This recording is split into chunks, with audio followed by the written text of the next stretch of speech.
Good morning, everybody.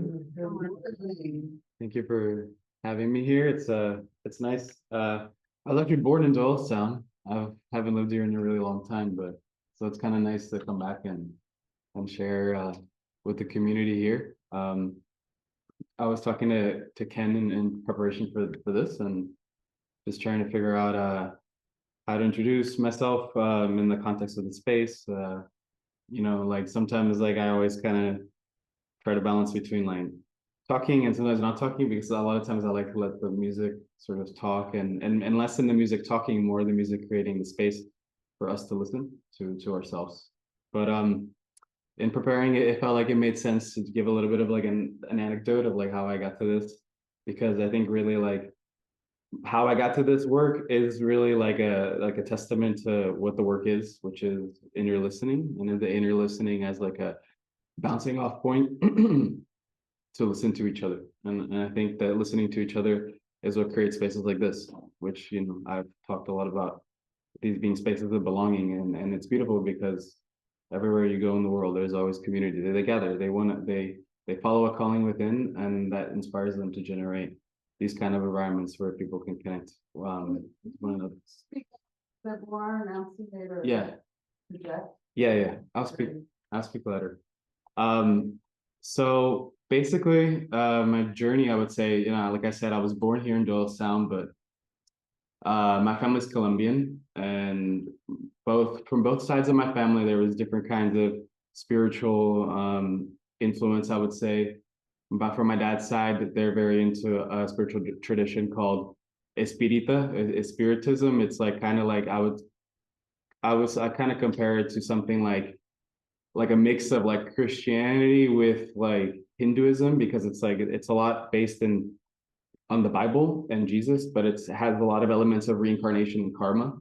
So from my dad's side of the family, a lot of influence I'd say growing up is this idea that um, our actions have these effects, the karma repercussions, both positive and negative, infinitely, and this is like in the cycle of reincarnation, it's one after the other forever. So I think from that side of the family, it really like planted a seed in me about the importance of thinking that every act is sacred. Every act has like immeasurable amounts of impact. So that kind of gave me a really important I would say like program in my mind about knowing that it's important to listen to myself, because if every act we have has repercussions not only in this moment but my life and other lives to come, then it means that every there's never like a little decisions. They're actually all huge.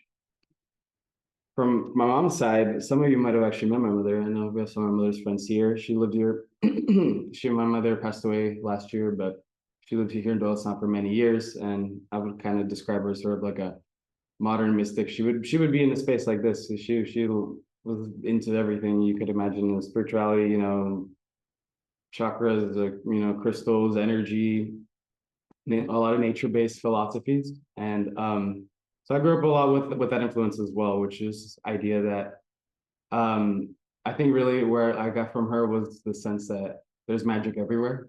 So that's another important part of the listening. It's that it's not just that it's not just what like listening as like a passive thing, but an active thing about like you can look for things, you can look for the magic, you can look for a different perspective in the same situation. And so I think my family sort of like really set me up to go on my own journey with this, which is where I want to kind of land the conversation in, which is I grew up and I always liked music from a young age. I started playing guitar, and I started with like rock and roll and heavy metal. Now it's just funny because now like music is so relaxing, but like that, as a kid I felt bad for my mom because I was playing like like this distortion guitar and heavy stuff all morning and all day long. But the idea I think with the music was that I felt like it was a space where I kind of forgot about who I am. And in some ways that's actually like a really beautiful experience, because then you just feel really like the one that you're mentioning. And actually it's more or less forgetting who I am, but more remembering that I'm part of that. And that's such a like an invigorating experience. music led me, I think music and just always having a love for nature really led me to wanting to do something that helped people remember that we're not as separate from nature as sometimes unfortunately we get taught to believe. I went to school, I started studying environmental engineering, and I was good at it, but I kind of felt pretty early on that I felt like a lot of things we were learning were more surface level stuff. And I felt like it was more like putting band-aids on issues rather than like speaking about what was the real issue, which I felt like was mentality. It's people's disconnection from their impact on themselves, on their families, and in the world. That led me to this crazy path where basically I started working in gardens, farms, and all kinds of stuff where I just wanted to be like as close as I can to the earth. And I felt like maybe I could lead by example. If I do this with my own life, people can take something from it. My own family can learn from that and be inspired. And that was how my life went for a while. But I got to this one stage where I felt like the one thing that was missing that I really got from music was a sense of like community and outreach. I felt like as a musician, like and younger age, like the music really got me to just always be with people, always be in social environments. And I felt like that was also something beautiful about the work, and which is an example of this space is like the spiritual work is can't just my opinion can't just be within. It's a there's like an act there's like a feedback loop that happens when you're sharing what you're learning, you're speaking with someone else and they're teaching you. It's like there's something very alive about the spiritual path when we dedicate and devote to this kind of work where we're gonna do it in community. And with that, I started translating, for like I said, our origin is from Colombia. We had some connections on there to some of the local communities, indigenous communities. I started translating for them. And one of the things that I really picked up there was the sense that music is not necessarily entertainment, but music is actually like a sacred act. How they use it in the community is actually like the music is the bridge between um, the offering, like the work that we do, and like spirit or nature. So music is like kind of like a translator for this kind of work. So through that same environment, I started going all over the world with them, and I started meeting people who were also using music in other contexts, but with the same energy, where it was like the music is trying to be in service of something much greater. I met with this group of people in the LA called Resonance Group, and this is where it like kind of like thank you for following me on like the big landscape, but this is kind of where it comes in, where to what I'm doing now and what I want to share with you all. When I started working with the Resonance Group, it's a group of people that they build instruments, new instruments, like this being one example, which I'll play. This is like an ocarina flute, but these instruments are made to create experiences of deep listening, really. And we call it spaces of listening, spaces of belonging, and it's using the instruments quite literally as the tools that they are to just facilitate the quieting of the noise that we all experience in our mind and opening up like certain subtle kinds of awarenesses that I think help for give us new possibilities and for interpreting whatever we experience in different ways. And that's kind of I'll get more into that with the meditation because that's kind of like the whole point of the work for me. And yeah, that whole journey has really brought me to this, which is using these instruments for us to create a compassionate space, first and foremost with like our inner child, with our inner spirit, however you identify with that, to listen to ourselves in that way and have that inspire potentially different action in our lives. Sometimes I think that just because we're drowned out from the everyday noise, like it's kind of hard to hear what some of our emotions, even though they manifest in our body, we can feel different, we can feel bad. And then not just hear how we're feeling, but also like take action on it. I think that's like another important part. It's once you hear what you're feeling, how do you really make a change if you feel like you need to make a change? Because a lot of times we can get used to that, just the stagnant energy. So with that being said, I want to share a meditation, which I'll play music and I'll lead into it. but the meditation is centered around listening to the inner child, the inner guide, the inner one within. So if you'd like to join me, the invitation is to have your eyes closed, if that feels comfortable. We take a moment to just settle into our chairs, continue the energy that we felt from the opening meditation. Just the breathing at whatever speed, whatever rhythm feels good for you. I always suggest that each breath is slower than the previous breath. And if you want, you can give that sort of task to your mind, so it'll help you relax, just knowing that each breath that you take, you'll be a little more conscious about just bringing down the rhythm slightly and slightly until you're at a very slow and nurturing pace.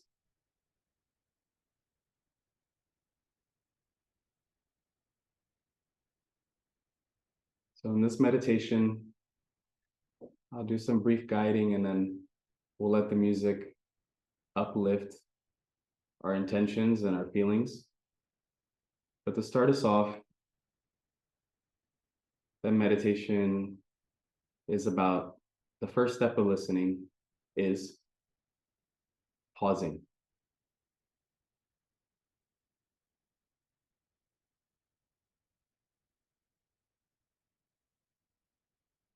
Pausing and noticing within you any tensions in your mind or any tensions in your body.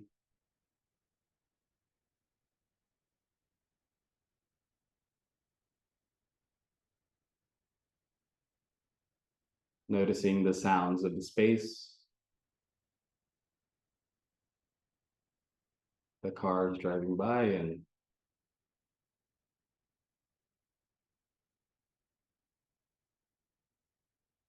the humming of the fan.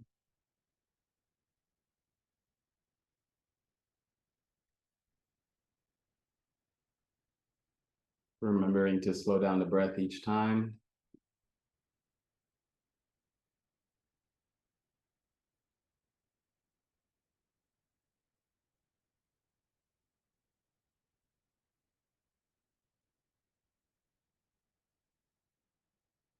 And reminding ourselves that to listen, we must be present.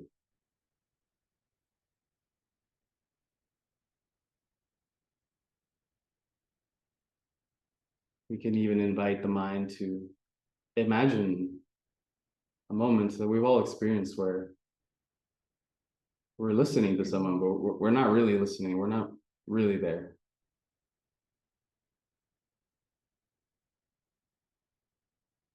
Maybe we see their lips moving and we hear the words and we understand what they're saying, but there's a part of our mind that is thinking of something else, somewhere else, some other time.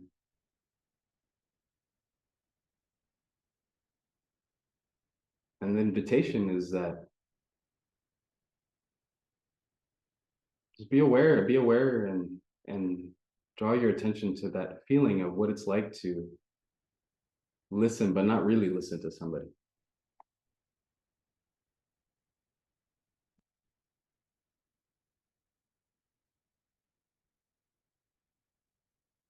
How it might feel sort of,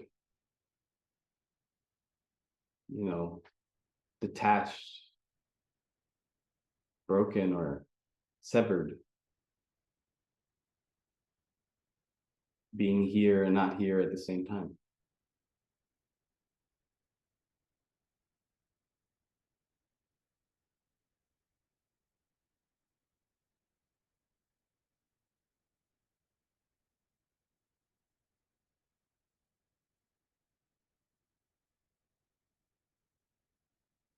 From this experience of this memory of listening,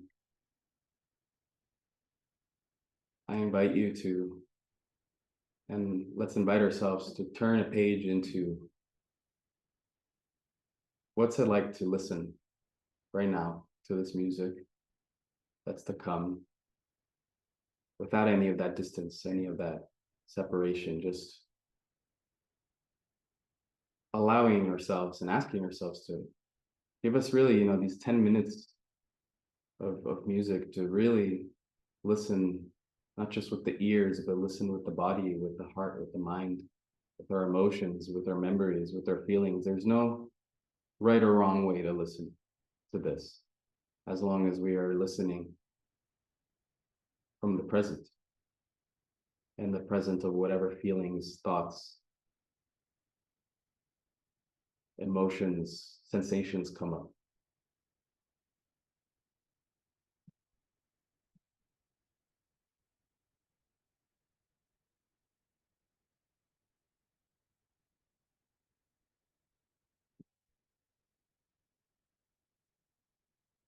And as the music goes,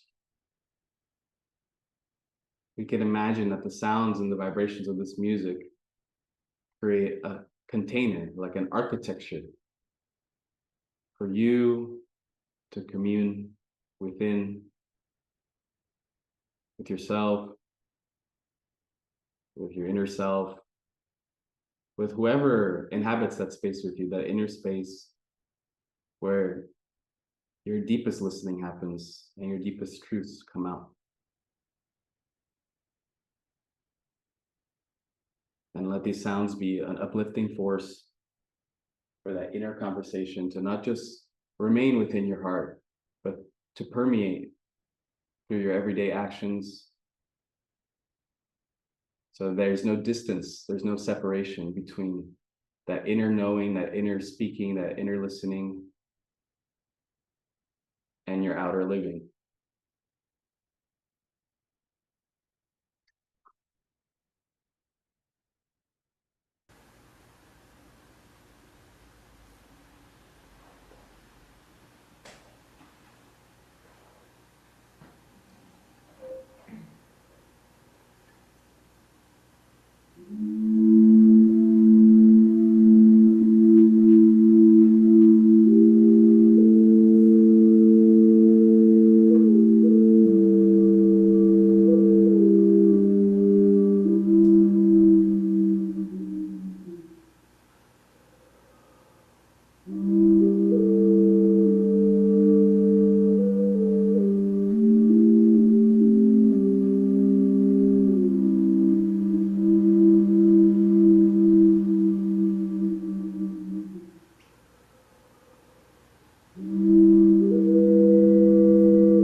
from this new silent space.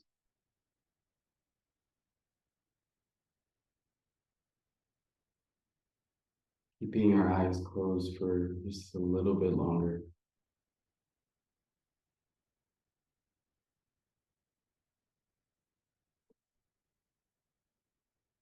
See if you notice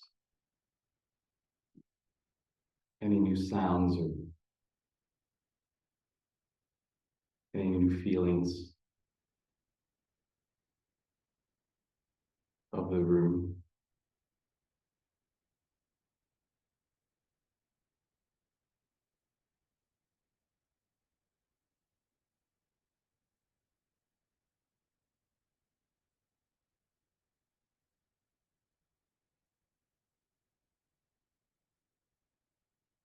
Taking a breath in together, breathing in,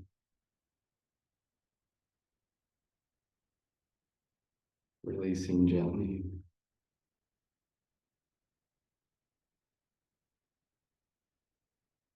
Taking this space to ask that inner us,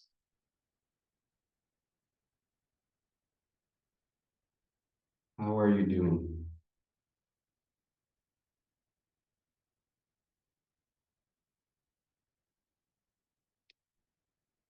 How can I help you?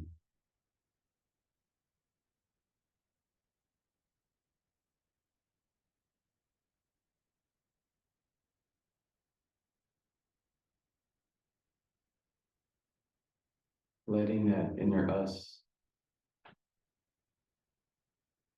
inviting it to not only speak to us in this moment, but throughout our day, throughout our week. Letting our inner us know that it's always okay to reach out to me.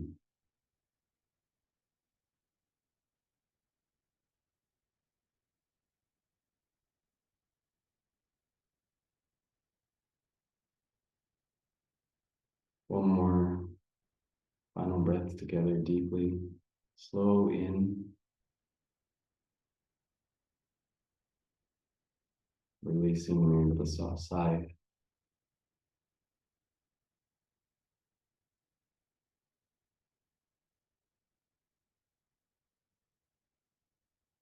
And when you feel comfortable, slowly open your eyes and come back with us to the space.